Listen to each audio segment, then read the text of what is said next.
जवळजवळ 30 लाख 50 लाख रुपये देतो अशा ऑफर केली, पण ही फार कमी आहे असं रघुनाथ. त्यामुळे वेळा चालतच राहिला. आणि मल्हारराव होळकरांचा जो एकमेव पुत्र म्हणजे अहिल्यादेवींचा पती खंडेराव होळकर हा एक दिवस ते कसं चाललंय किल्ल्याभोवती आपला वेढा बघायला गेलेला असताना किल्ल्यातून गोळी लागून तो मारला गेला. त्यामुळे मल्हारराव होळकरांचं त्यांनी प्रतिज्ञा केली होती की कुम्हेरला मी काबीज तर करीनच, पण कुम्हेरचा संबंध किल्ला उखडून त्याची माती यमुनेत टाकून दिली असं त्यावेळेला प्रतिज्ञा केली. हे ऐकून सूरजमल जाटला इतकी भीती वाटली की त्यांनी दिल्लीच्या बादशाह आणि त्यावेळेच्या जो अवधचा नवाब होता म्हणजे सफदरजंगचा मुलगा शुजा याला मदत मागितली. तर बादशाह अहमद शाह त्यावेळेला दिल्लीला होता. हा दिल्लीतून बाहेर पडला मदत करायला, तर 14 होळकरांनी त्याच्या छावणीवर हल्ला केला त्या बादशाहाच्या. तो बादशाह एका हत्तीणीवर बसून आपल्या बायकोवर रातोरात दिल्लीला पळाला. त्याचा बाकीचा जो जनानखाना होता आणि बाकीचं सगळं त्याचा ट्रेजर होतं हे सगळं होळकरांनी लुटून फस्त केलं. आणि मग कुम्हेरचा नाद सोडून त्यांनी ठरवलं की आता दिल्लीवरच हल्ला करायचा. तर होळकर रघुनाथराव दिल्लीला गेले की आता बादशाहाला आपण अद्दल घडवू. आणि त्यांच्याबरोबर एक निजामुल मुल्कचा नातू होता, 17 वर्षाचा मुलगा इमादुल मुल्क त्याचं नाव. आणि यांच्यासारखा क्रूर वजीर आपल्याला दिल्लीच्या इतिहासात क्वचितच सापडतो. 17व्या वर्षी हा मराठ्यांच्या बरोबर आला दिल्लीला आणि जेव्हा दिल्ली काबीज केली त्या बादशाला तर त्यांनी तख्तावरून काढून टाकलं, त्याला मारून टाकलं. ही स्टँडर्ड प्रोसिजर आधी त्याला आंधळ करायचं, 2 दिवसात तुरुंगात मारून टाकायचं. आणि दुसरा एक कोणते असंच पपेट एम्परर आलमगीर सेकंड नावाचा एक बसवला आणि स्वतः राज्याचा 1754 साली हा इमादुल मुल्क नावाचा 17 वर्षाचा मुलगा हा मोगल राज्याचा वजीर झाला.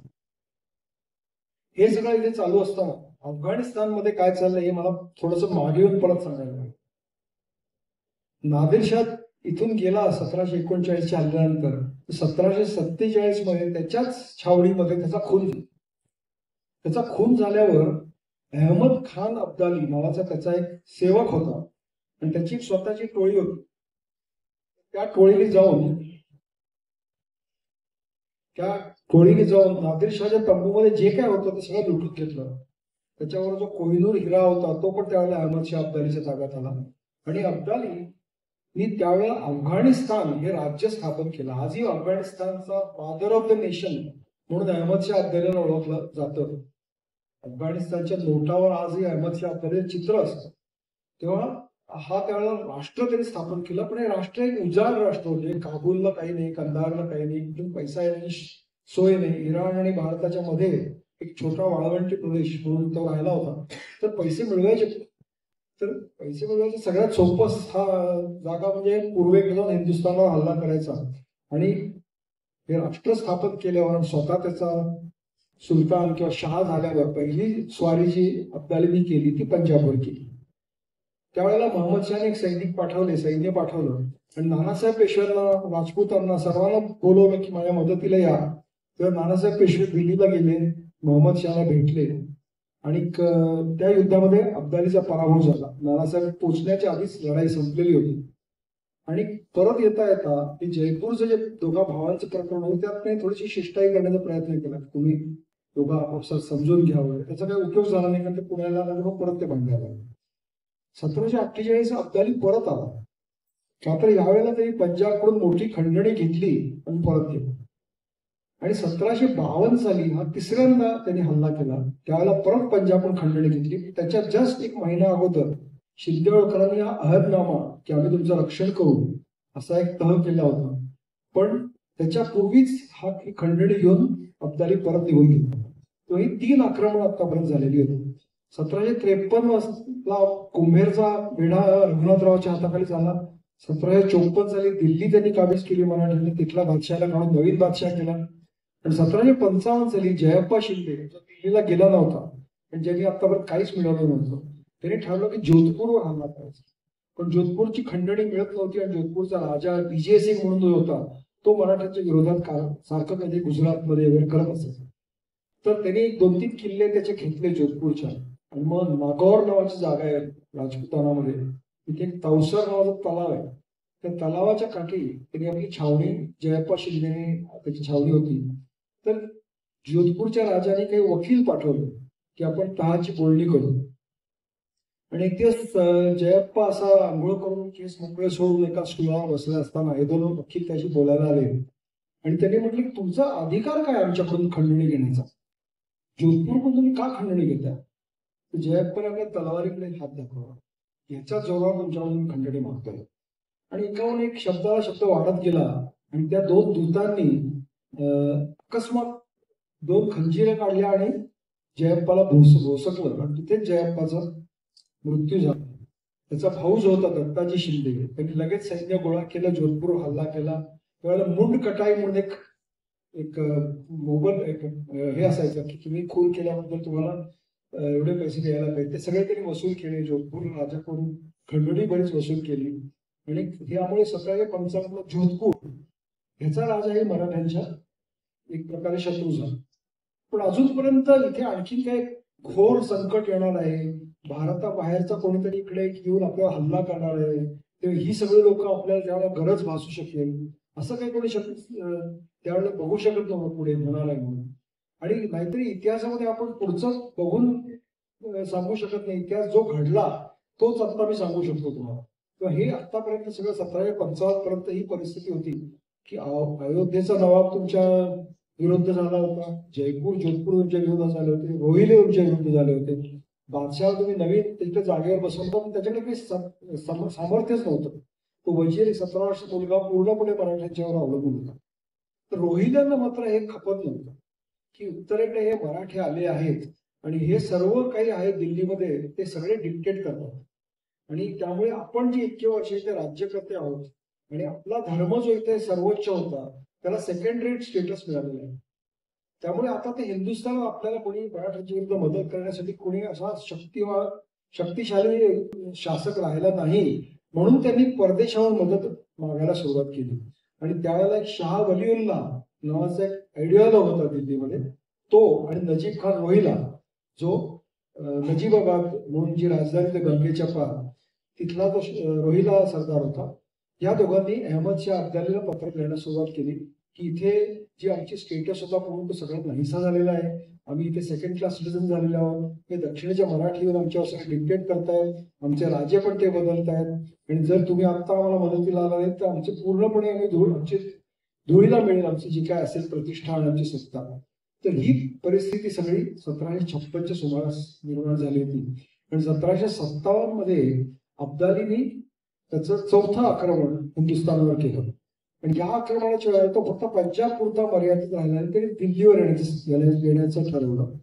त्यावेळेस दिल्लीला मराठ्यांनी 5000 सैनिक दिल्लीच्या संरक्षणासाठी ठेवले होते. अंताजी माणिकेश्वर गंधे म्हणून सरदार होते आणि सूरजमलचं काही सैन्य बल्लभगड नावाच्या किल्ल्यामध्ये हे दोघंच फक्त जे अब्दालीला विरोध करू शकत होते. आणि ह्याच्या उलट जोधपूरचे जे शासक होते ते अब्दालीचे पत्रव्यवहार करत होते की तुम्ही इथे या आणि मराठ्यांना दक्षिणे ढकलून. तेव्हा ह्या दोघांचाही सहज पराभव करता आला त्यांना, कारण छोटी छोटी सैन्य होती. आणि त्याच्यानंतर दिल्ली परत एकदा अब्दालीने पूर्णपणे लुटली आणि इतकी लुटली की एका लेखकाने त्याला लिहून ठेवलंय की इतकी संपत्ती त्यांनी मिळवली, हत्ती, उंट, घोडे, गाढव, खैचर याच्यावर तर ती लादलीच, पण धोब्याचं गाढवसं त्यांनी सोडलं नाही. इतकं त्यांनी जनावर सगळी घेतली, आपलं सगळं संपत्ती जी गोळा केली दिल्ली ती परत अफगाणिस्तानला घेऊन जाण्यासाठी. दिल्ली लुटल्यानंतर खणत्या लावल्या वजिराच्या घरी, पूर्व वजीराच्या कुटुंबामध्ये अनेक सरदारांच्या वडिलांनी जे बेरीड ट्रेजर होतं ते सगळं घेऊन गेलं. नादिरशाहने बरोबरच नेलं होतं, ते उरलेलं सोडलं सगळं अब्दाली 1757 घेऊन गेलं. त्याच्यानंतर नजीब खानने त्याला सांगितलं तुम्ही इथपर्यंत तुमचं हे मर्यादित ठेवू नका, लुटापर्यंत आता तुम्हाला एक जिहाद खेळायचं आणि हे मथुरा वृंदावन हे जवळपासची जागा आहे, हे हिंदूंना खूप प्रिय आहे, तिकडे त्यांचे मोठे सण चाललेले आहेत, तर तिकडे हल्ला करा आणि त्यांना आपण एक होली जिहाद तुम्हाला फाईट करायला पाहिजे. तर फेब्रुवारी मार्च मध्ये एक मोठं सैन्य घेऊन अब्दाली हा 2 ठिकाणी आला आणि साधू, बैरागी, गोसावी हे सगळे तिकडचे जे होते आणि पिलग्रिम्स जे आलेले होते त्या सगळ्यांची मोठ्या प्रमाणात कत्तल झाली. इतकी कत्तल झाली की त्यावेळेला त्यांनी लोकांना सगळ्यांना जाहीर केलं होतं की जो माणूस एक डोकं कापून आणेल त्या प्रत्येक डोक्यामागे 5 रुपये देण्यात येतील. इतक्या मोठ्या प्रमाणात कत्तल झाली. आणि त्यावेळेचे फर्स्ट पर्सन अकाउंट आपल्याला बरेच मिळतात की कोणाकोणाला काय काय अनुभव. इतका रक्तस्राव झाला की यमुनेचा रंग लाल झाला असं एका ठिकाणी म्हटलं, आणि तो काही ठिकाणी वाहून वाहून नंतर तो पिवळा झाला. त्यावेळेला मार्च एप्रिल मध्ये होळी होता, मार्च महिना, रक्ताची होळी अब्दालीने खेळली असे उल्लेख आपल्याला सापडतात. हे करता करता अब्दालीच्या छावणीमध्ये कॉलराची साथ सुरू झाली आणि पटापट त्याची सैनिक मरायला लागले. त्यामुळे त्याला विड्रॉ करून पटकन उन्हाळा सुरू व्हायच्या त्याला अफगाणिस्तानला जाणं भाग पडला आणि तो हे सगळं संपत्ती घेऊन परत अफगाणिस्तानला निघून गेला. तो गेल्यानंतर तोपर्यंत मराठ्यांचं आपलं सैन्य गोळा झालं होतं. मल्हारराव होळकर, रघुनाथराव ही सगळी लोक आली. दिल्ली त्यांनी नजीब खानाच्या ताब्यात दिली, कारण तो त्याचा मुख्य स्पॉन्सर ज्याला म्हणता येईल हिंदुस्थानात असा नजीब खान होता. तर त्या नजीब खानाच्या ताब्यात दिल्ली दिली आणि त्याला सांगितलं की आता तू इथलं राज्य कर. इथला जो बादशाह होता त्या बादशाहचा पुढच्याच वर्षी त्याच्या वजिराने इमादुल मुल्कने पण त्याचा खून केला. रघुनाथराव दिल्ली काबीज करतो आणि नजीब खान हा मल्हारराव होळकरांच्या तावडीत सापडतो. पण पुढे नजीब खान काय आणखी उद्योग करणार आहे याची कल्पना अजूनपर्यंत मराठ्यांना आली नव्हती. तर नजीब खाननी काही आपल्याकडचे पैसे दिले, काही संपत्ती दिली, पण आपली सुटका करून घेतली आणि तो परत आपल्या नजीबाबादला निघून गेला. मराठी त्यावेळेला जेव्हा दिल्लीत काबीज केली तेव्हा त्याला पंजाबमधल्या एका मुघल सरदाराचं आमंत्रण आलं की तुम्ही आता पंजाबमध्ये या. त्यामुळे 1757च्या नंतर 1758 साली त्यांनी पंजाबमध्ये प्रवेश केला. नाही तर पंजाबशी मराठ्यांचा काही संबंध नव्हता, त्यांना फक्त दिल्लीपर्यंत इंटरेस्ट होता. पण पंजाबमध्ये शिरल्यावर त्यांनी अब्दालीच्या पायावर आपला पाय टाकला. पण अब्दालीला पंजाबमध्ये इंटरेस्ट होता, तिथूनच त्याला काय जे काय मिळायचं ते मिळेल. तर पंजाबमध्ये गेला, तिकडचं सगळं भराभर जिंकले, मोठं सैन्य होतं. त्याच्यामुळे काही मोगल सैन्य पण आलं होतं, काही शीख पण होते. लवकरच एप्रिल 1758 मध्ये लाहोर काबीज केलं. अब्दालीचा मुलगा तिकडे होता तैमूर शाह दुरानी, तो लाहोर सोडून पळून गेला. एक जहान खान म्हणून त्याचा सेनापती होता, तोही पळून गेला. लाहोर काबीज केलं एप्रिल 1758. रघुनाथरावाचे त्यावेळेला शालिमार बागेमध्ये गुलाब गाण्यातून त्याच्या अंगावर करून त्याचा सत्कार करण्यात आला की तू लाहोर अब्दालीच्या तावडीतून सोडून काढलंस म्हणून. आणि त्यावेळेला आणखीन मराठा सैनिक पुढे गेले, म्हणजे अटक त्यांनी कॅप्चर केलं, मुलतान ताब्यात घेतलं आणि पेशावर म्हणजे आपली खैबर खिंडीच्या तोंडावर जे पेशावर गाव आहे तिथे जो मराठ्यांनी आपली ठाणी घातली. असे 4 गावं त्यावेळेला मराठ्यांची ताब्यात आलेली होती 1758च्या सुमारास. इतकं अब्दालीची परिस्थिती स्वतःच्या देशामध्ये वाईट होती की त्याला बरेच लोकांनी तिकडे उठाव केले होते त्याच्याकडून. त्यामुळे ह्याच्यातून तो स्वतःला बाहेर काढू शकेल का नाही याची शंका त्याला निर्माण झाली होती. आणि इराणचा जो बादशाह होता त्यांनी रघुनाथरावला एक पत्र आणि 4 मे 1758 रघुनाथराव एक पत्र नानासाहेब पेशव्यांना पुण्याला लिहितो की शाह ऑफ इराणचं मला पत्र आलंय. पण तो म्हणतो की तुम्ही तिकडून आणि मी इकडून येऊन मधल्यामध्ये अब्दालीला आपण चिरडून टाकू आणि मग काबूल तुम्ही घ्या आणि कंदार मला दे. तर रघुनाथराव नानासाहेबांना लिहितो, पण मला असं वाटतं की खंदार हा आलमगीरच्या वेळेपर्यंत भारताचा हिस्सा होता, तेव्हा आपण का म्हणून तो शाह ऑफ इराणला द्यायचं. हे सगळे कागदावर चाललेले सगळे संभाषण होते. पण पुढच्याच महिन्यात रघुनाथराव परत दक्षिणेत आला आणि त्याची जागा दत्ताजी शिंदे यांना घ्यायला सांगितलं. दत्ताजी शिंदे 20-22 वर्षाचा तरुण होता, पण लढाईमध्ये म्हणजे नंतर एका कॉमेंटरीने लिहिलं की दत्ताजी शिंदे अर्धा तास जर पानिपतवर असता तर युद्धाचा परिणाम वेगळा झाला असता, इतका तो लढवय्या चांगला होता. काय दत्ताजी शिंदेला त्याच्या जागेवर तळेत पाठवण्यात आलं. आणि नानासाहेब पेशव्यांनी शिंदे आणि होळकर या 2 सरदारांमध्ये मुख्य फरक हा होता की बऱ्याच वेळा मल्हारराव होळकर आपल्या मनाप्रमाणे जे आपल्याला योग्य वाटत ते करायचे, पण शिंदे कुटुंबियातले जे सरदार होते हे जास्त करून जे त्यांना जी काही ऑर्डर दिली असायची त्याप्रमाणे ते जास्त वागत असत. तर दत्ताजी शिंदेला 3 कामं नानासाहेबांनी दिली होती. एक म्हणजे पंजाबची सरहदला तुम्ही सिक्युअर करा, दुसरं काम दिल्ली सिक्युअर करा, आणि 1757ला एकच वर्ष अगोदर प्लासीची लढाई होऊन बंगाल इंग्रजांनी आपल्या कशात घातलं होतं. त्यांनी सांगितलं तू गंगा पार कर, तिथून पूर्वेकडे जा, शुजाउद्दौला आवडला आहे त्याला दिल्लीची वजिरी प्रॉमिस कर, वर पाहिजे तर 20-30 लाख रुपये दे आणि काशी आणि प्रयाग या 2 ठिकाणं आपल्या ताब्यात काढून घे. आणि मग त्याला बरोबर घेऊन बंगालवर हल्ला करा. हे काम दत्ताजीला दिलं होतं. कारण त्यावेळेला असं अँटिसिपेट कोणी केलं नाही की अब्दालीचे जे काय तिथे बंड चालली आहेत त्याच्यातून तो बाहेर पडेल आणि परत या बाजूला येऊ शकेल. तर त्याप्रमाणे दत्ताजींनी पंजाबची सीमा जेवढी सिक्युअर करता आली तेवढी केली. फार मोठे 1000-2000 मराठा सैन्य या 4 गावांमध्ये होते. त्याच्यानंतर दिल्लीला येऊन तिकडे त्यांनी ऍडमिनिस्ट्रेशन व्यवस्थित केलं. आणि मग आता गंगा पार करायची हा पुढचा एक होता पलीकडे जाण्याचा. तर मराठ्यांना नदीवर पूल बांधण्याची स्किल किंवा टेक्निकल एक्सपर्टीज त्यावेळेला एवढं नसायचं. तर दत्ताजी नानासाहेब पेशव्यांनी लिहिलं की मी आता नजीब खान म्हणतोय की मी मदत करतो तर त्याची मी मदत घेऊ. तर नानासाहेबांची पत्र आहे की त्यात तो म्हणतो की नजीब खानाला ची अजिबात मदत घेऊ नका, तो अर्धा अब्दालीचा आहे आणि त्याला मदत करणं किंवा त्याला मीर बक्षी दिल्लीला करणं म्हणजे सर्पाला दूध पाजण्यासारखं आहे. तर त्याला तुम्ही तो पुरा हरामखोर बाट आहे असा शब्द आहे नानासाहेबांच्या पत्रात, किंवा त्याला तुम्ही तिथेच खेचून काढा. पण दत्ताजीला वाटलं की हे काम नजीब खान सहज करू शकेल. शुक्रताल नावाची जागा आहे गंगेवर, त्याचं तीर्थक्षेत्र आहे. तिथे गंगेचं पात्र जवळजवळ 4 मैल रुंद आहे. मध्ये एक मोठं बेट आहे त्याच्यात. तर त्या ठिकाणी ते ठरलं की इथे आपण पूल बांधू आणि पलीकडे जाऊ. नजीब खान पण आपल्याला मदत करेल. पूर्वेकडे जाऊन सुजाची मदत घेऊ, बंगालला जाऊ आणि सर्व बाकीची कामं पूर्ण करू. तर नजीब खान आणि दिल्लीचा जो शाह वलीउल्लाह होते यांनी अब्दालीला पत्र पाठवलं की ते मराठे आलेले आहेत तर तुम्ही आता इथे येण्याची तयारी करा. पावसाळ्यामध्ये हा पूल बांधण्याचा कार्यक्रम होणार होता.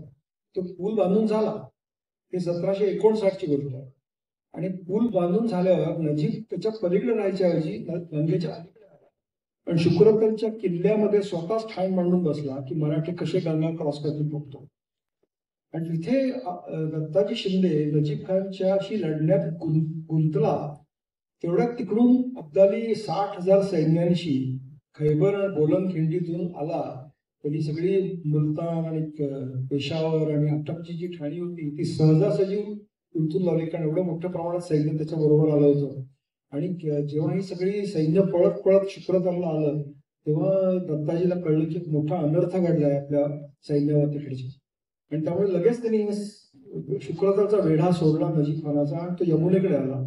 यमुना ओलांडून ठाणेश्वर म्हणून जागा तिकडे आला की आता आपण इथे अब्दालीला रोखूया ठाणेश्वरला. अब्दाली ठाणेश्वरला आला पण अगदी छोटीशी लढाई करून त्यांनी पटकन रातोरात यमुना क्रॉस केली आणि तो नजीब खानला जाऊन मिळाला. हे बघितल्यावर दिल्लीचं रक्षण करणं हे पुढची स्टेज होती याच्यामध्ये. तर यमुनेच्या दक्षिण किनाऱ्यावरून दत्ताजी शिंदे दिल्लीकडे सरकत होता आणि अब्दाली आणि नजीब खान उत्तर सीमेवरून दिल्लीकडे सरकले आणि दिल्ली दक्षिण सीमेवर. आता हे दोघं खाली खाली सरकताना दत्ताजींनी मल्हारराव होळकरला राजस्थानमध्ये होते त्यांना सांगितलं लवकर या, इकडे एक प्रसंग उभवलाय की अशी तुमची मदत पाहिजे. तर माधवसिंगाला त्यांनी सांगितलं होतं अब्दालींनी की मल्हाररावला राजस्थानतून निष्ठून येऊ नको, त्याला गुंतवून ठेवा तिकडे. तर एक चौथ का बारवाडा म्हणून जागा आहे जयपूरजवळ, त्या चौथ का बारवाडा त्या चौथवरूनच आलेला आहे. तिथे मल्हाररावांना इझिली वेढा सोडून बाहेर पडता येईल. तेवढ्या अवधीमध्ये दिल्लीला मकर संक्रांती त्या काळी 10 जानेवारीला असायची. 10 जानेवारी 1760 या दिवशी जेव्हा तिळ शर्करा देणं वगैरे चालू होतं दिल्लीमध्ये तेव्हा कळलं की अमुक एका ठिकाणी नजीब खानचं अब्दाली सैन्य यमुना ओलांडून दिल्लीकडे येत आहे. त्यामुळे सुरुवातीला काही सैन्य दत्ताजींनी पाठवलं, त्या सैन्याचा त्यांनी सहज पराभव केला. मग दत्ताजी स्वतः घोड्यावर बसून तिकडे गेला. आपल्या भाल्याने सगळ्या लोकांना मागे रेटायला लागला. तेवढ्यात एक गोळी दत्ताजीला लागली आणि तो घोड्यावरून यमुनेच्या पात्रात खाली पडला. तर ही आख्यायिका एक भाऊसाहेबांच्या बखरीमध्ये दिली आहे की नजीब खानाचा जो गुरु होता कुतुब शाह नावाचा, तो पडलेल्या दत्ताजीकडे जातो आणि त्याला विचारतो क्यों पटेल. शिंद्याने त्यावेळेला पटेल म्हणायचे, गावाचे पाटील होते. क्यों पटेल और लढोगे. तर तो बचेंगे तो और भी लढेंगे. ही त्याच्यावरती आख्यायिका त्यावेळेची आहे.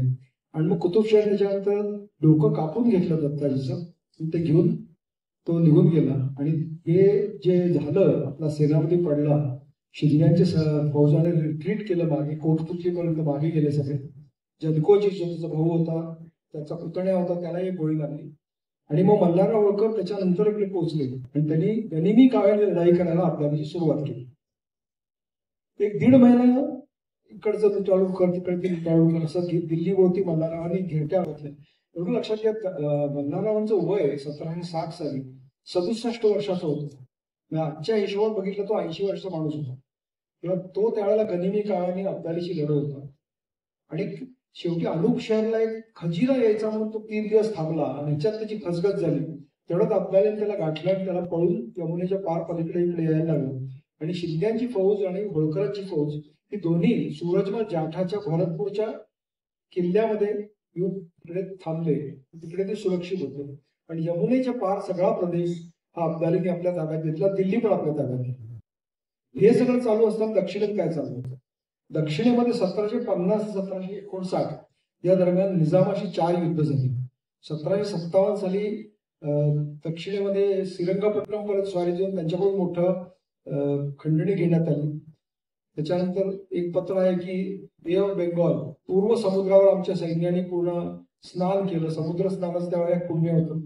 अशी सगळी दक्षिणेत सगळं दक्षिण खाली करायची वेळ आली आहे असं आपल्याला 1759-60 मध्ये आपल्याला उल्लेख आढळतात. कारण त्यावेळेला निजामाचा उदगीरला प्रचंड पराभव झाला आणि त्या पराभवाचे सेनापती होते ते होते सदाशिवराव भाऊ, म्हणजे नानासाहेब पेशव्यांचे चुलत भाऊ, चिमाजी अप्पांचे चिरंजीवी. तर तिकडे मोठा पराभव इतका झाला की बुऱ्हाणपूर, दौलताबाद, अहमदनगर आणि विजापूर हे प्रमुख जे राजधान्या होत्या त्या सगळ्या मराठ्यांच्या केल्या.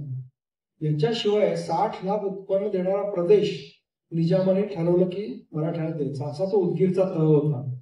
पण निजामाचं सैन्य संपलं नव्हतं, त्याची शक्ती संपलेली नव्हती. आणि हे युद्ध संपतंय आणि हे तह साईन होतोय तेवढ्यात बातमी आली की दत्ताजी शिंदे मारले गेले आणि मल्हारराव होळकरांचा पराभव झाला. आणि उत्तरेत एक केशवराव नावाचे एक मराठा वकील होते. त्यांची त्यावेळेला नानासाहेबांना पत्र आली की हा शत्रू जो आहे हा दीर्घरोग आहे, याचा तुम्ही उपेक्षा करू नका. एक मोठं सैन्य तोफखान्यासह इथे पाठवा. याला इथून माघारी काढलंच पाहिजे अब्दालीला आणि याची उपेक्षा तुम्ही करू नये. त्याच वेळा तो असंही म्हणतो की मोगल नव्हेत, हे कझाक आहेत, ताकदीने लढतात आणि वेगाने पळतात. म्हणजे जे मराठी 60 कोस रोज प्रवास करतो त्याच्यापेक्षाही हे उजवे होते असं त्याचा म्हणण्याचा त्यावेळेला अर्थ होता. त्याच वेळेला इब्राहिम खान गार्दी हा फ्रेंच सेनानी बुसीच्या हाताखाली तयार झालेला गनरी ऑफिसर म्हणून आपण आजच्या ह्याच्यामध्ये, तो मराठ्यांना येऊन जॉईन झाला होता. म्हणजे मासिक त्याला पगार दिला जायचा. तो आपल्या सैन्यानिशी 8-9 हजार सैन्य होता, आपल्या तोफा होत्या स्वतःच्या, तो घेऊन जॉईन झाला होता. की आज प्रचंड तोफखाना घेऊन उदगीरचं सैन्य लढाई जिंकली, पण बऱ्याचशी त्या तोफखान्याची जोरावर होती. ते भाऊसाहेबांना कॉन्फिडन्स होता की तोफखाना निश्चित आपल्याला उत्तरेकडे जायचं आहे. तेव्हा मार्च 14ला औरंगाबादजवळ पतदूर नावाचं गाव आहे, तिथून ही सगळी सैन्य उत्तरेकडे जायला निघाली. आता मार्च महिना असा आहे की तेव्हा उत्तरेकडे मराठा सैन्य कधीच लढायला जात नसत. दसरा झाल्यावर उत्तरेकडे जायचं आणि पावसाळा व्हायच्या आत परत यायचं. त्याच्यानंतर इथे ही शेताची कामं करायची, दसऱ्यानंतर पुन्हा मोहिमेला बाहेर पडायचा, हा पॅटर्न होता. आता मार्च मध्ये उत्तरेकडे जायचं, कारण त्या वर्षी नजीब खानाने अब्दालीला सांगितले तू परत जाऊ नकोस, कारण आता ते मराठी दक्षिणेकडून येणार मोठं सैन्य घेऊन, तुझे सगळा जो काय खर्च आहे तो मी बघीन, तुला परत जाऊ नकोस, आता तू थांब, नाही तर आमचं काही खरं नाही, तुम्ही इथून निघून गेला. त्यामुळे त्या उन्हाळ्यामध्ये पहिल्यांदा अब्दालीला त्यांनी भारतात थांबवून ठेवलं होतं. सदाशिवराव उत्तरेकडे पहिलेच जायची वेळ होती. त्याच्यापूर्वी रघुनाथराव जात होते. मागच्या मोहिमेतून त्यांनी 80 लाखाचं कर्ज घेऊन परत आले होते. दिवाण म्हणून सदाशिवराव त्यांना विचारलं, मोहिमेवर कोणी आपलं कर्ज घेऊन याला जातं का पैसे कमवून आणायला जातं? त्यामुळे ते म्हणले मग पुढच्या वेळेला तुम्ही जाऊन बघा. हे असे सगळे आपल्याला बखरीतून उल्लेख सापडतात. आणि त्यामुळे का होईना कुठल्याही कारणामुळे उदगीरची लढाई सदाशिवरावांनी जिंकली होती, त्यामुळे तो सगळ्यात त्यावेळेला अपकमिंग स्टार होता. त्यामुळे सदाशिवराव भाऊ बरोबर सैन्य पाठवायचं ठरलं. रघुनाथराव म्हणला मी काही जाणार नाही. त्यामुळे हे सगळी मंडळी उत्तरेकडे जायला निघाली आणि पैसे नव्हते. हे नालबंदी आणि रोजमुरा या 2 गोष्टी. रोजमुरा म्हणजे डेली वेजेस. आधीचे डेली वेजेस सैन्याला दिले नव्हते कारण युद्ध चाललं होतं. ते युद्धातून जे निजामाकडून पैसे मिळाले ते पैसे मिळाले नव्हते. नालबंदी म्हणून एक प्रकार असतो की तुमचं जे मोडतोड झाली आहे, घोड्याची नाल असते ना, काही नाल बसवायची, त्या नावाखाली फक्त पैसे दिले जायचे. ती नालबंदी सैन्याला दिलेली नव्हती. एक युद्ध संपून दुसऱ्या युद्धावर जायची वेळ आलेली होती. त्यामुळे हे सगळे प्रतिकूल परिस्थिती होत्या. पैसे मिळाले नसल्यामुळे आधीच पैसे युद्धात खर्च झालेले होते आणि पैसे मराठ्यांच्याकडे त्यावेळेला नव्हती. तर काहीतरी इंदोरला काही 6 लाखाची हुंडी त्यांना दिली, तिकडे जाऊन इंदोरला 6 लाख रुपये वसूल करा आणि मग पुढे जसे जाल सावकार कर्ज घ्या, तिथल्या इथे राजवाड्याकडून पैसे वसूल करा आणि काम चालवा. सदाशिवरावांचं म्हणणं होतं की आपण आता लवकर जाऊ उत्तरेकडे, यमुना ओलांडू, दोआबामध्ये जाऊन अहमदच्या अब्दालीला गाठू, युद्ध एप्रिल किंवा मे मध्ये संपून टाकू आणि पावसाळ्याच्या आत परत येऊ. हा बेत आखला होता. त्या वर्षी नेमका पावसाळा लवकर आला, इतका पाऊस पडला की यमुना प्रचंड पूर येऊन व्हायला लागली. त्यामुळे यमुना क्रॉस करून दुआबाद जाणं अशक्य नाही. त्यामुळे ही सगळी मंडळी भरतपूरलाच अडकली की आता यमुना पार करता येते तर युद्ध करायचं कसं. म्हणजे नावेचा पूल पण करणं शक्य नव्हतं, इतका पूर होता नदीला, कारण त्याला धरणं काही नसायची. तर तरी ठरलं आता यमुनेच्या दक्षिणेलाच आपण आहोत, तर आपण असंच सरळ वरती जाऊन दिल्ली काबीज करू. पण दिल्ली पण अब्दालीच्या ताब्यात होती. पण अब्दाली त्यावेळेला दिल्लीच्या मदतीला येऊ शकत नव्हतं, कारण मध्ये नदी वाहतीये.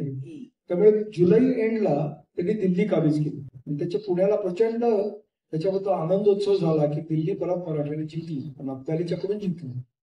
त्यात परत इब्राहिम खान गारजे तोफखाना त्यांना उपयोगी पडला. तिथल्या काही बुरजांवर तोफगोळे फेकले, त्यामुळे ते लवकर शरण आले आणि मग दिल्लीला पावसाळा काढण्याची वेळ त्यांना आली. कारण पावसाळ्यामध्ये घोडदळ चिखलामध्ये काम करू शकत नाही, नदीमध्ये वाहतीये, 2 बाजूला 2 लोक पडले. तर यापूर्वी आपले अनेक वकील त्यांनी इतर राज्यकर्त्यांना पाठवले, जयपूर जोधपूरला पाठवले. त्यांनी काही येण्याची शक्यताच नव्हती, कारण ते अब्दालीशीच कॉरस्पॉन्डन्स मध्ये होते. सूरजमल जाट आणि इमादुल मुल्क हे दोघं भरतपूरला होते. त्यांची होळकर आणि शिंदेची बोलणी झाली होती, त्यामुळे ते म्हणले आम्ही येतो. पण दिल्ली काबीज केल्यानंतर सूरजमल म्हटलं आता दिल्लीचा लाल किल्ला आणि दिल्ली शहर हे माझ्या ताब्यात घ्या, ज्याला सदाशिवराव भवन नका. म्हणजे हे काही मी देऊ शकत नाही, तुम्हाला देण्यासाठी की मी सैन्य घेऊन दिल्ली काबीज केलेलं नाही.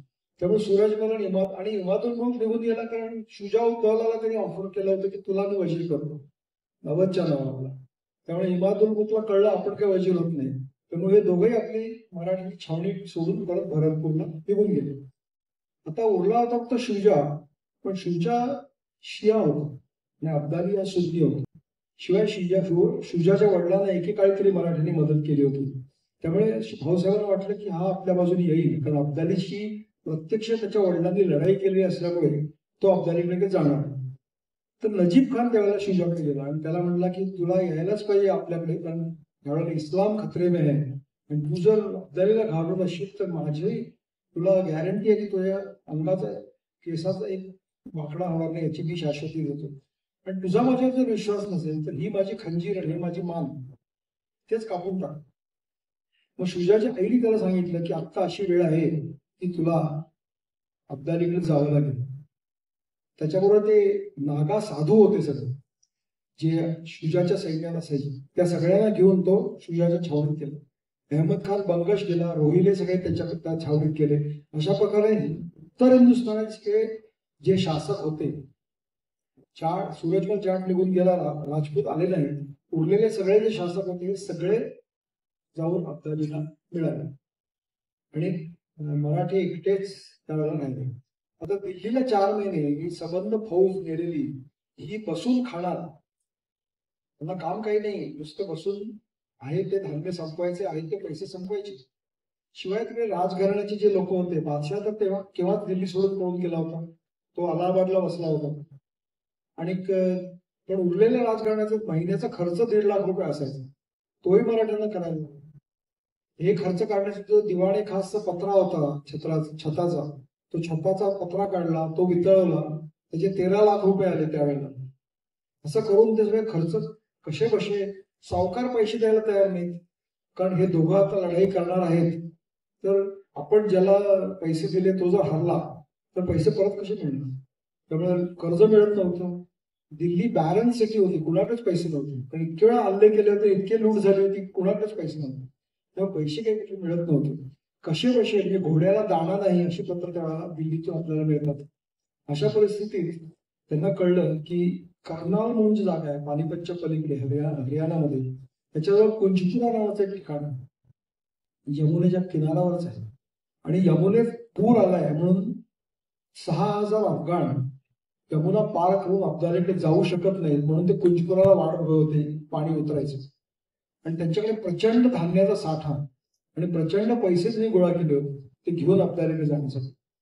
तर सदाशिवराव भाऊंनी असं ठरवलं की 2 कमावीसदार होते, एक गोविंदपंत बुंदेले जे बऱ्यापैकी वृद्ध होते, 60च्या पुढे असतील त्यावेळेला, आणि दुसरे गणेश बर्वे, या दोघांना त्यांनी सांगितलं की तुम्ही दिल्लीच्या पूर्वेकडचा भाग आहे तिथे तुम्ही यमुना पार करा आणि शुजाउद्दौला आणि हे सगळे जे रोहिले त्यांच्या प्रांतावर हल्ले करत जा. म्हणजे तिकडे जे अब्दाली बरोबर लोक गेले त्यांना भीती वाटेल की आपल्या घरी काय होते, मराठी लूट करतायत का, ते तुम्ही इथे करा. मी उत्तरेकडे जातो, कुंजपुराला ताब्यात घेतो, तिथे थांबत नाही, त्याच्यानंतर जाऊन यमुना ओलांडतो आणि आमची लढाई कुठेतरी दुआबातच होईल, गंगा यमुनेच्या मध्ये कुठेतरी आमची अब्दालीची लढाई होईल, असा बेत करून हे लोक नवरात्रीच्या पहिल्या दिवशी, पण तो प्रघात होता, नवरात्र झाल्यावर बाहेर पडायचं, दिल्ली सोडून उत्तरेकडे गेले. एक नामावृत्ता दुसरा एक राजा दिल्लीला बसवला आणि कुंजपुरा तरी 3 दिवसात काबीज केला. परत इब्राहिम खानच्या तोफखान्याने त्याचे संबंध तट पटकन पडले. तो कुतुब शहा जो होता ज्यांनी याला दत्ताजीचा शिरच्छेद केला होता तो सापडला, त्याचा शिरच्छेद केला. आणखी पण तिकडचे सरदार होते ना, मला 5 ते 6 हजार अफगाणांची तिकडे कत्तल झाली त्या कुंजपुराच्या हल्ल्यामध्ये. आणि दसऱ्याच त्या वर्षी मला वाटतं 19 ऑक्टोबरची तारीख आहे 1760, मोठ्या जल्लोषाने मराठ्यांनी कुंजपुरावर साजरा केला. कारण प्रचंड धान्य मिळालं होतं, प्रचंड धन मिळालं होतं आणि आता असा प्रॉब्लेम परत येऊ नये असं त्यांना त्यावेळेला वाटत होतं. आणि परत उत्तरेकडे निघाले. आता वाटेत कुरुक्षेत्र लागणार होतं, ते 38 किलोमीटर पुढे आहे. काही लोक म्हणले आम्ही तिकडे पण जातो. आता तीर्थक्षेत्राला जाण्यासाठी जी प्रवृत्ती होती त्या काळी, तीर्थक्षेत्राला आपलं आपलं जाणं शक्यच नव्हतं. वाटेत अरण्य असायची, वाटेत लूटमार व्हायची, कुणाला मारून टाकायचे, असे वाटेत खूप अवघड. म्हणजे काशी यात्रा म्हणजे माणूस परत येणार नाही हे जवळजवळ. तर कुठलंही सैन्य उत्तरेकडे गेलं की आता जे आपल्याला बऱ्याच वेळा क्रिटिसिझम ऐकू येतं की तिकडे तीर्थयात्रे कशाला घेऊन गेले, घेऊन कोणी नाही गेलं. सैन्य निघालं की त्याच्या मागे शेपटी धरून निघायचेच, आपापल्या बैलगाड्या हायर करायचे, आपापले निघायचे, कारण त्याच्यातून तुला सिक्युरिटी मिळायची, कोणी आपल्यावर हल्ला करणार नाही. अशा पद्धतीने तीर्थयात्री बरोबर आलेलेच होते. तर ते तिकडे कुरुक्षेत्राला जायचं म्हणतायत. तेवढं अब्दालीला जेव्हा कळलं, तो दिल्लीच्या पलीकडे यमुनेच्या पलीकडे होता, तेव्हा त्याला कळलं की कुंजपुराला माझ्या 6000 अफगाणांचा कत्तल करण्यात आलेली आहे. तेव्हा तो अतिशय उतावळी झाला. तोपर्यंत काय शुजाउद्दौला आणि मराठ्यांच्या मध्ये तहाची बोलणी चालली होती. आता तहाची बोलणी काय होती की सीमा कुठे ठरवायची, अफगाणिस्तानच्या राज्याची जी सीमा आणि भारताची जी सीमा कुठे ठरवायची. सदाशिव भाऊ म्हणते की कमीत कमी सिंधू नदीपर्यंत आमची सीमा पाहिजे. आणि अब्दाली म्हणत की तुम्ही चंबळच्या दक्षिणेला जा. त्यामुळे 40 वर्षात जे आतापर्यंत मिळवलं होतं बाजीरावाच्या काळापासून, ते जाण्याची एक धोका होता, प्रतिष्ठा जाण्याची धोका होता की तुम्ही उत्तरेत आला, तुम्ही अफगाणांना घाबरून पळत चंबळच्या दक्षिणेला पळून गेला. त्यामुळे ह्या 2 पॉइंटच्या मध्ये काही त्यांना मध्य गाठता आला नाही की कुठे सीमा करायची, सिंधू नदी करायची का चंबळ करायची. त्यामुळे तहाची बोलणी वेळोवेळी फसत होती. शिवाय एक एलिमेंट असाही होता अब्दालीच्या युद्धात सैन्यामध्ये की हा जो मराठी आहेत यांना आता आपण संपुष्टात आणलं पाहिजे, कारण एवढ्या मोठ्या संख्येने आपण इथे हजर आहोत आणि ही संधी आपण आपल्या हातून गमावता कामा नये. तर अब्दाली जो निघाला दिल्लीहून लुनी नावाच्या गावाहून, तर तो प्रत्येकाला, तुम्हाला सगळ्यांना माहित नाही यमुना कुठे ओलांडायची, आपल्या सरदारांना विचारायचं. तिकडे काही गुजर लोक असायचे जे मेंढरपाळ असायचे, त्यांना नद्यांच्या बद्दल माहित असायचे. तर एक जेतासिंग गुजर नावाचा बागपत जवळ एक गौरीपूर नावाचं गाव आहे, तिथे तो जेतासिंग गुजर त्यांना भेटला. तो म्हणला हे गौरीपूरला उतार आहे, जेव्हा पाणी कमी असतं इथून लोक क्रॉस करतात. आज त्या गौरीपूरला एक छान पूल पण झाला, तर तिथून तुम्ही क्रॉस करू शकता. इथे जरा उथळ आहे पाणी, प्रवाह खूप जोरात होता पण इथे उथळ आहे पाणी. असं म्हटलं अब्दालीने आपले हत्ती घोडे त्याच्यात घालायला सुरुवात केली. बरेच 1000 लोक त्याचे वाहून गेले. पण तरी सुद्धा 25, 26, 27 ऑक्टोबर 1760 या 3 दिवसात अब्दाली गौरीपूरला यमुना क्रॉस करून पलीकडे जे सोनपत आहे त्या ठिकाणी आपलं सैन्य घेऊन आला. मराठे पानिपतच्या पलीकडे होते. जेव्हा भाऊसाहेबांना कळलं की आपल्याला आता यमुना क्रॉस करायची जरूरच नाही, आयता अब्दाली या बाजूला आलेला आहे, ते परत फिरले आणि दक्षिणेकडे यायला लागले. आता दोन्ही सैन्यांची परिस्थिती अशी होती की अब्दालीला जर घरी जायचं अफगाणिस्तानला तर मराठा सैन्य त्यांना अडवत होतं, आणि मराठ्याला जर दिल्लीला परत यायचं असेल तर अब्दालीचं सैन्य त्याला अडवत होतं. दोघे विरुद्ध दिशेला उभे होते एकमेकाच्या. मराठे पानिपत पर्यंत आले. पानिपतचं गाव आपल्या पाठीशी ठेवलं आणि इब्राहिम खान गांधीच्या सल्ल्यानुसार तिकडे त्यांनी आपली एक छावणी, एक व्यूहरचना रचली, ज्यात त्यांनी एक मोठा खंदक खणला आपल्या सैन्यासमोर, आणि त्या खंदकावरल्या बंदुका उभ्या केल्या आणि मागे मग प्रत्येक गटाप्रमाणे आपापलं छावणी केली. अब्दाली जो इतका चवताळून आला होता की कधी एकदा मी मराठ्यांची 2 हात करतो. जेव्हा तो 3-4 कोसावर आला आणि त्यांनी जेव्हा हे प्रकारचं डिफेन्सिव्ह फॉर्मेशन बघितलं तेव्हा तो तिथेच थबकला आणि तो काही पुढे यायला तयार नाही झाला आणखीन. त्यामुळे तो युद्ध करायला तयार नाही अशी परिस्थिती झाली. आणि हे झालं एंड ऑक्टोबर 1760 मध्ये. आणि त्याच्या पुढे नोव्हेंबरमध्ये मराठ्यांची खूप कॉन्फिडंट पत्र आहेत की आता अब्दाली येईल आणि त्याला आम्ही आमच्या बंदुकाने उडवून लावून आम्ही युद्ध जिंकू. जसे हे दिवस जायला लागले तसं अन्नधान्य संपायला लागलं, पैसे संपायला लागले. तिकडे त्यांना काही प्रोव्हिजन्स मिळायची शक्यताच नव्हती. तिकडच्या बाजूला यमुनेच्या पार सगळे शत्रू रोहिले. मागे शिखांनी सांगितलं की तुम्हाला काय हवं असेल रोख पैसे ते आम्ही देऊ. उजवीकडे पश्चिमेला सगळे जंगल, तिकडेही काय मिळण्याची शक्य आणि वाळवंट. तेव्हा दिल्लीशी संपर्क जवळजवळ तुटलेला पण मध्येच अब्दाली येऊन थांबलेला आहे. यावरून अब्दालीला यमुनेच्या पारून भरपूर जे काय रसद पाहिजे ती मिळत होती. अशी दोघांची किंवा जितका डिले होत जाईल युद्धाला तितकी मराठ्यांना जास्तीत जास्त कुचंबना होणार होती असं एक त्यावेळेला दिसतं. नोव्हेंबरमध्ये जे कॉन्फिडंट होते मराठे की हे हल्ला करतील आणि आपण त्यांना उडवून लावू. अब्दाली हल्ला करेना आणि त्याचे सरदार त्याला म्हणले अहो किती वेळ घालवतो तुम्ही, लवकर हल्ला करा. तो म्हणायचा की ही युद्धाची बाब आहे की तुम्ही माझ्यावर सोडून द्या, तुम्ही बाकी तुम्हाला काय करायचं ते करा, युद्ध कधी करायचं माझ्यावर सोडून द्या, असं तो त्यांना उत्तर देत असे. तर नोव्हेंबर महिना जसं संपत आला तर नाना फडणवीसाचं एक पत्र आहे 28 नोव्हेंबरचं की परिस्थिती जरा गंभीर झालेली आहे असं तो म्हणतो. शेवटी 7 डिसेंबरला मराठ्यांनी दोघांच्या सैन्याच्या मध्ये जाऊन एक रणखांब उभा केला आणि एका प्रकारे आमंत्रित केलं या लढायला बाहेर. त्या दिवशी दुपारी बऱ्याच संख्येने दोन्हीकडचे सैन्य बाहेर पडलं आणि त्यावेळेला बरेच नजीब खानचे आणि अब्दालीचे सैनिक मारलेही गेले. आणि नाना फडणवीस आपल्या पत्रात लिहिलं की युद्ध आमच्यासाठी चांगलं गेलं, त्यांचे जवळ 1,500-2 हजार लोक आम्ही मारले. पण अगदी शेवटच्या क्षणी एक गोळी बळवंतराव मेहेंदळे हे नाना फडणवीसांचे मामा यांना गोळी लागल्यामुळे ते मारले गेले आणि त्या दिवशी त्यांना अग्नी दिली, त्यांच्या पत्नी सती केली. त्यामुळे एक प्रकारे एक सबंध छावणीवर एक अशी वेगळी अशी दुःखाची काळा जणू काही पसरली होती त्यामुळे. हे 7 डिसेंबरला झालं. आणि त्याच्यानंतर अब्दाली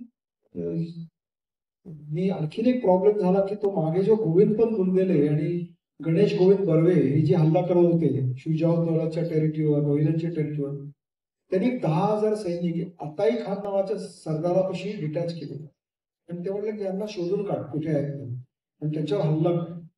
तर अताई खान 10,000 सैनिकांना घेऊन पानिपतून निघाला आणि गाझियाबादला एक दिवस पहाटे हा गोविंदपंत बुंदेले स्वाम वयस्कर होता, जरा वजनाने जास्त होता आणि हे सकाळी सगळे सकाळचा स्वयंपाक करण्यात जे गुंतलेले होते तेव्हा लांबून एक सैन्य येताना दिसलं जे त्यांना वाटलं भाऊसाहेबांनी पाठवलंय कारण ते मराठा झेंडा घेऊन येत होते. आणि जवळ आल्याला कळलं की हे तर अफगाण आहेत. आणि या धांदलीमध्ये गोविंदपंत बुंदेले मारले गेले. आणि त्याच्यानंतर जो तिकडच्या बाजूला रेझिस्टन्स होता की अब्दालीच्या दोन्ही बाजूला आपण हल्ला करू, त्याला मध्ये हे करू, तो प्रकरण ती जी व्यूहरचना होती ती व्यूहरचना संपुष्टात आली. आता इकडून जे गोविंदपंत बुंदेले थोडे पैसे पाठवत होते भाऊसाहेबांना तेही पैसे जाणं बंद झालं. 30 डिसेंबरला एक शेवटचे 1.5-2 लाख रुपये जे गोविंदपंतांनी पाठवले होते ते चुकून अब्दालीचे छावणीत आले आणि तेही त्याच्यात आलं. तर ह्याच्यानंतर खऱ्या अर्थाने उपासमार सुरू झाला. जे काय सोन्या चांदण्याची भांडी यांच्याकडे होती मराठ्यांच्याकडे ती सगळी त्यांनी वितळवली, त्याची नाणी पाडली. भाऊशाही, जनकोशाही, मल्हारशाही अशी किती प्रकारची नाणी पाडली. त्या नाण्यांनी जेवढं त्यांना विकत घेता घेतलं. पण प्रकरण गंभीर होत चाललं तर उपासमार होत होती. माणसांचीच नाही पण जनावरांची. 500 हत्ती, 1000 घोडे त्यांना रोज खायला का द्यायचं काय. त्यामुळे शेवटी 13 जानेवारीला त्यांनी ठरवलं की आता इथे बसून उपासमार करण्यापेक्षा आपण तह करण्याचा प्रयत्न करू, नाही झाला तर आपण यमुनेकडे जाऊ, यमुना लागत लागत दिल्लीकडे जायला लागू. जर अफगाणांनी आपल्याला कुठल्याही प्रकारे अडवण्याचा प्रयत्न केला तर कापत कापत त्यांच्या थ्रू जाऊ. पण त्यामुळे रिझर्व्ह फोर्स ठेवण्याचा प्रश्न येत नव्हता. सबंध सैन्याला अफगाणीच्या सैन्याच्या मधून दिल्लीला पोहोचणं हा हे ध्येय होतं. शेवटच्या दिवशी आपल्या हाताचा छाप, केशरात उडवलेला हात सदाशिव भाऊंनी अफगाणीकडे पाठवला की तुम्ही म्हणाल त्या अटी आम्हाला मान्य आहेत आणि ज्या ज्या कोणी तुमच्या अटी आहेत त्या आम्ही कबूल करतो, आमच्या सैन्याला इथून जाऊ दो. ते काझी इद्रिस म्हणून त्याच्या ह्याच्यात होता, नजीब खान जो होता, त्यांनी सांगितलं नाही, आता हे आपल्याला अशा ठिकाणी सापडलेले आहे की यांचा आता दुवाज उडवायचा. हिंदुस्थानला लागलेला हा काटा आहे, हा काटा आता दूर केलाच पाहिजे किंवा आता कुठल्याही प्रकारचा तह करायचा नाही. तर 13 तारखेला रात्री सगळे सरदार जेव्हा जमले ठरवलं की दुसऱ्या दिवशी सकाळी सगळ्यांनी छावणी सोडून बाहेर पडायची. छावणी म्हणजे ती इतकी दुर्गंध झाला होता त्या छावणीमध्ये. मेलेले घोडे, मेलेले हत्ती, मेलेले शिपाई सगळे त्या खंदकात पडलेले होते. 2.5 महिने सगळे तिथेच त्यांचं सगळं जे काही एक्सक्रिशन्स होत्या सगळ्या तिथेच होत्या. त्यामुळे दुर्गंधी सगळी पसरली होती. अतिशय कडाक्याची थंडी होती उत्तर हिंदुस्थानातली. यांच्याकडे उन्हाळ्यात मार्च महिन्यात निघालेले लोक, त्यांच्याकडे काही प्रॉपर कपडे नव्हते स्वतःला रक्षण करायला. फायरवूड घ्यायला बाहेर, लाकूड तोडायला बाहेर जायची सोय नव्हती का बाहेर गेले की अफगाणीचे सैनिक हल्ला करायचे. अशा अतिशय गंभीर परिस्थितीत ते 13 जानेवारी त्यांनी ठरवलं की उद्या सकाळी त्याच्यातून बाहेर पडायचं. पहाटे 4 वाजता हे खंदक ओलांडून सगळे निघाले. एक फॉर्मेशन त्यांनी केलं होतं. सर्वात पुढे इब्राहिम खान गार्दी आणि त्याचे 9,000 सैनिक, त्याच्या तोफा सुरुवातीला. त्याच्या मागे यशवंतराव पवार, विठ्ठल शिवदेव, विंचुरकर, दमाजी गायकवाड. त्याच्या मागोमाग सदाशिवराव भाऊ, विश्वासराव. त्याच्या मागे शिंदे आणि त्याच्या शेवटी होळकर. आणि या सर्वांच्या मध्यभागी जे काही आपले नॉन कॉम्बॅटंट्स असतात, ज्याला आपण बाजार गुडघे म्हणतात, की आपला बाजार असतो किंवा गुडघे म्हणजे आता एक त्याच्याकडे एक प्रकारे बघण्याचा दृष्टिकोन बदललाय.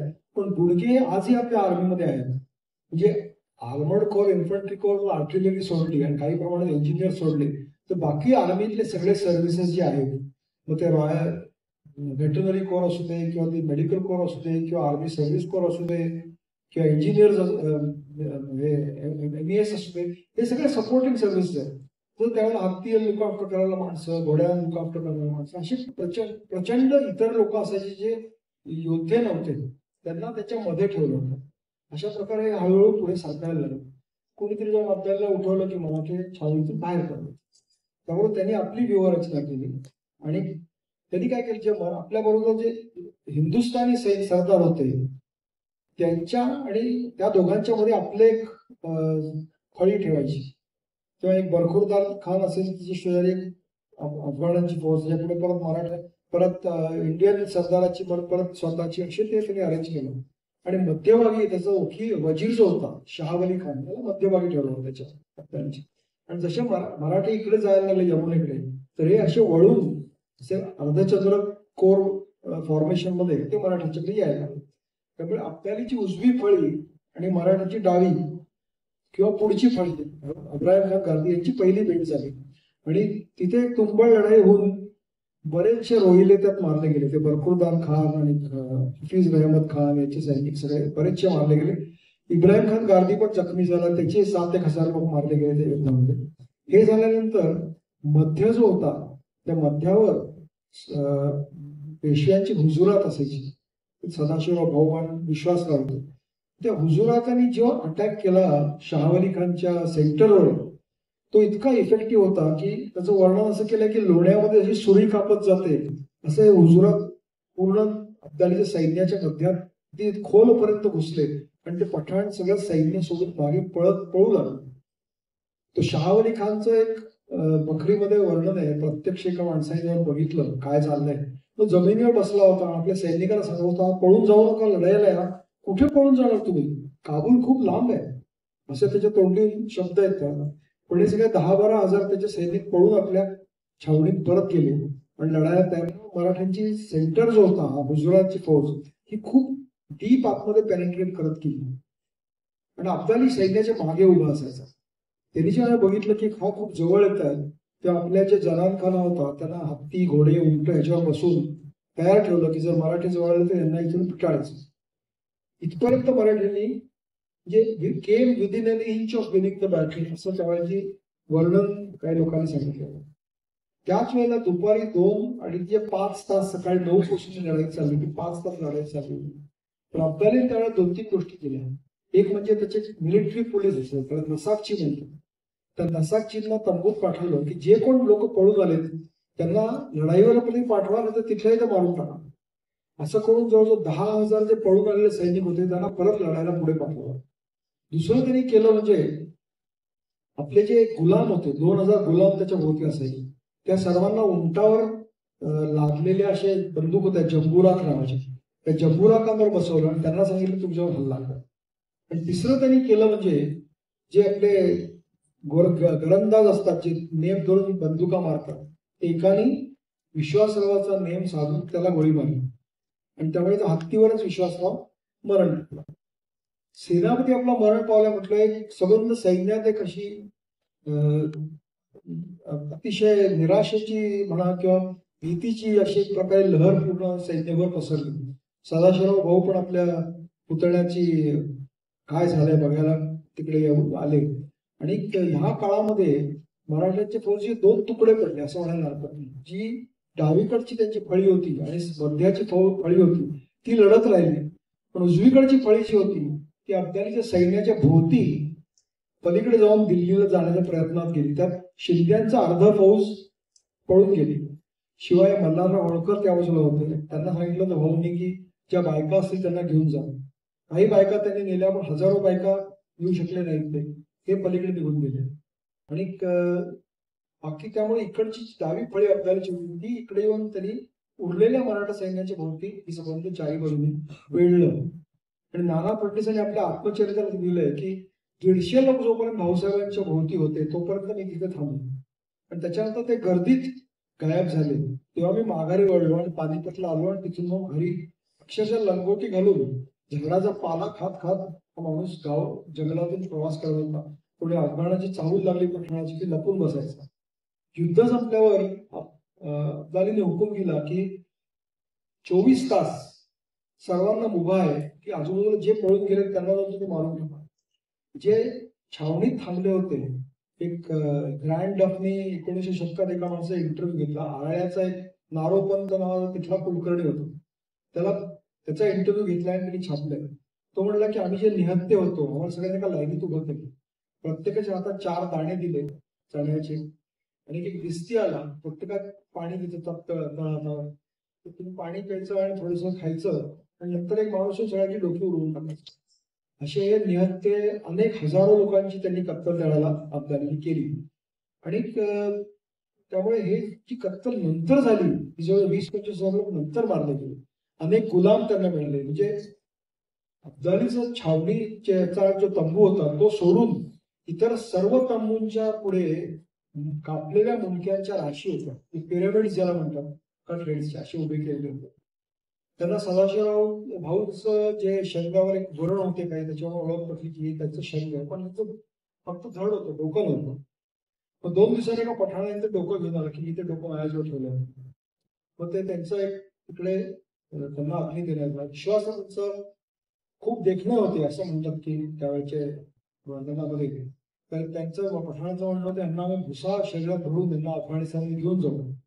तर शुजाऊद्दौलाने त्यांना सल्ला दिला की आपली जी शत्रुत्व आहे तो रणभूमीपर्यंत सहायला पाहिजे. त्याच्यानंतर ज्यांना ज्यांना जे काय असतं त्यांच्या धर्माप्रमाणे त्यांचा क्रियाकर्म तुम्ही करू द्या. मग ते नागा साधू जे होते शुजाच्या सैन्यामध्ये त्या लोकांनी भाऊ आणि विश्वासरावांना अग्नी दिला. आता सगळ्यांना प्रश्न पडला की दक्षिणेत काय चाललंय नानासाहेब काय करत होते. तर जेव्हापासून दिल्लीशी संबंध सुटला पानिपतहून पत्र व्यवहार येणं बंद झालं. नानासाहेब उत्तरेकडे सरकत आले आणि झाशी जवळ एक 10,000 सैन्याशी पोहोचले होते. जेव्हा युद्ध संपलं आपल्याला कळलं की आपल्याला आता नानासाहेबांची परत युद्ध करायला लागलं. तर त्यांनी आपला वकील पाठवला, हत्ती पाठवला, मानाची वस्त्र पाठवली आणि असा निरोप दिला की मी काय हल्ला केला आणि तुमच्या बंधूंनी माझ्यावर हल्ला केला, मला फक्त स्वतःला डिफेंड करावं लागलं. तेव्हा तुम्ही जे झालं ते झालं पण ह्याच्या पुढे हिंदुस्थानचा अखत्यार तुमच्यावर सोपवतो. दिल्लीचा राज्यकारभार तुम्हीच बघा. आणि तो परत अफगाणिस्तान निघून गेला. नानासाहेबांची तब्येत अतिशय आधीच खराब होती, त्यावेळेला अगदी स्किन अँड बोन्स झाले होते असं म्हणतात. ते खाली आले दक्षिणेत आणि जून 1761 साली त्यांचा मृत्यू झाला. आता हे जे सगळं पानिपतचं प्रकरण घडलं त्याच्यामुळे 2-3 गोष्टी झाल्या. एक आपल्याच्या लक्षात आलं की इकडे एक सशक्त कोणीतरी पॉवर आहे जी आपल्याला तोंड देऊ शकते आणि इतक्या सहजासहजी जेव्हा लूटमार करणं हे काही शक्य नाही. आणि त्याच्यानंतरच्या त्याच्या 4 ज्या मोहिमा झाल्या त्या पंजाबमध्ये पर्यंतच मर्यादित होत्या, कारण मध्ये शीख आलं होतं त्याच्या पुढे ते येऊ शकले नाही. मराठी आणि अफगाण दोघांनाही युद्धाच्या परिणामाचा काही अफगाणांना फायदा काही झाला नाही, युद्ध जिंकून सुद्धा फायदा झाला नाही. त्यामुळे उत्तर हिंदुस्थान एक पॉवर व्हॅक्युम ज्याला म्हणतात असा क्रिएट झाला. आणि या पॉवर व्हॅक्युमचा फायदा प्रामुख्याने इंग्रजांना झाला, कारण 1757ला प्लासी लढवून बंगाल त्यांनी आपल्या लक्षात घातला होता. पण 1764 मध्ये लगेच बक्सरचा लढाई जिंकून त्यांनी बिहार आणि अर्धा अयोध्येचा प्रांत आपल्या ताब्यात घेतला. तेव्हा हे जे आणि पानिपतच्या 14 तारखेला हे युद्ध झालं. 15 तारखेला इंग्रजांनी शाह आलम म्हणून शहजादा होता त्याचा पराभव केला आणि 16 जानेवारी 1761ला पॉंडिचेरीला फ्रेंचांचा पराभव केला. ह्या 3 दिवसात 14, 15, 16 जानेवारी सगळ्यात मोठं बेनिफिट जे झालं ते इंग्रजांचं झालं. आणि त्यामधून जरी मराठी माधवरावांच्या काळात रिकव्हर झाले, 1771 साली परत दिल्ली काबीज केली, तरी पुढचे 2 मुख्य प्रतिस्पर्धी 40 वर्ष हे मराठी आणि इंग्रज हेच भारतात राहिले. ते मात्र पुढचा स्टोरी पुढच्या अंकात.